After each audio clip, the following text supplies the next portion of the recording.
I silenced it, unable to explain this humiliation just yet. There's leftover soup, Victor offered. Not much of a Thanksgiving feast, but it'll do. I looked around the kitchen. Dirty dishes in the sink, empty takeout containers on the counter. They hadn't even cleaned up before leaving. Something hardened inside me. No, I said firmly. We deserve better than leftover soup. I grabbed my coat and purse. I'm going to the grocery store. They might still have some turkey breasts and potatoes. We're having a proper meal today. Victor looked surprised, then pleased. Haven't had a home-cooked meal in months. Brady always brings fast food when he bothers to come by. At the grocery store, my mind whirled with questions and emotions. How long had Brady been planning to leave me? Was our entire 5-year marriage just a convenient arrangement he could discard when something better came along? I mechanically selected a small turkey breast, potatoes, and some vegetables, barely registering the other last-minute shoppers around me.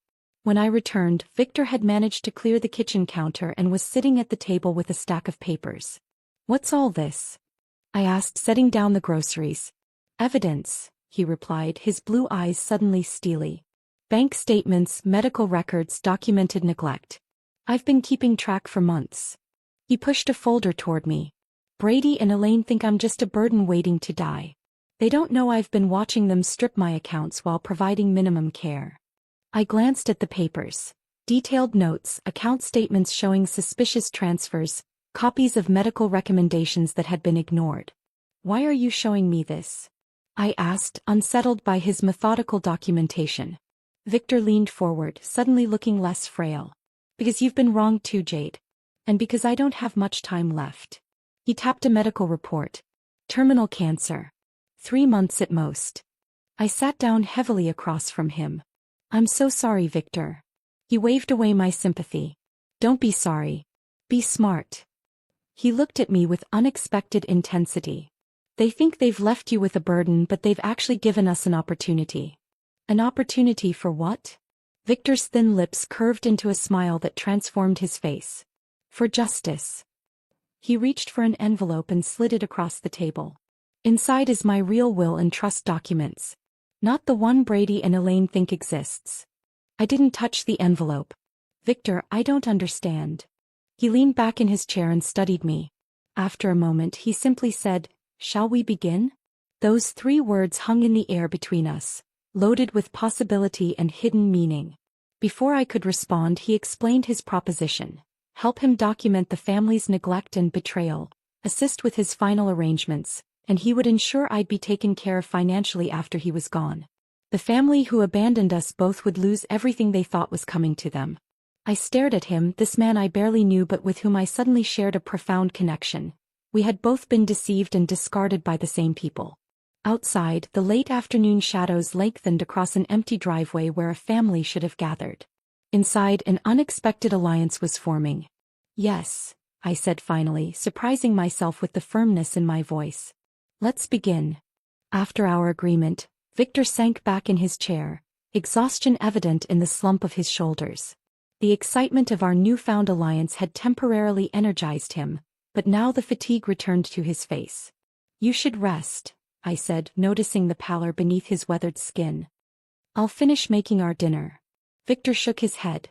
First, there's something you need to see. He pushed himself up with effort. My medical records. You need to understand what we're working with, and how little time we have. He led me to a small bedroom that had clearly once been an office but was converted into a makeshift sleeping space. A hospital bed occupied one corner, though Victor hadn't been using it. Instead, a regular twin bed against the opposite wall showed signs of use. Can't stand that contraption, he explained, gesturing at the hospital bed. Makes me feel like I'm already in hospice. From a locked drawer in the desk, Victor withdrew a thick folder labeled simply, medical. He handed it to me without ceremony. Pancreatic cancer, he said flatly as I opened it. Stage 4. Diagnosed 3 months ago. I scanned the documents, my stomach tightening at the clinical descriptions and grim prognosis. Various oncologists' notes, treatment recommendations, and scan results told the unmistakable story of a terminal illness. 2 months, Victor added. Maybe less now. The last scan showed rapid progression. I looked up sharply. Brady knows this? Oh yes. They all do. His mother was at the appointment when we got the diagnosis. 2 days later she started talking about how she needed a break from caretaking. His laugh held no humor. 66 years old and claiming exhaustion while I'm dying at 78. The cruelty of it struck me like a physical blow. They abandoned you knowing you only had months left? Weeks more likely. Victor eased himself onto the edge of the bed. But that's not even the worst of it. Look at the medication list. I flipped to the prescription sheets. Multiple medications were listed. Pain management, anti-nausea drugs, enzymes to help with digestion. Check the bathroom cabinet, Victor directed.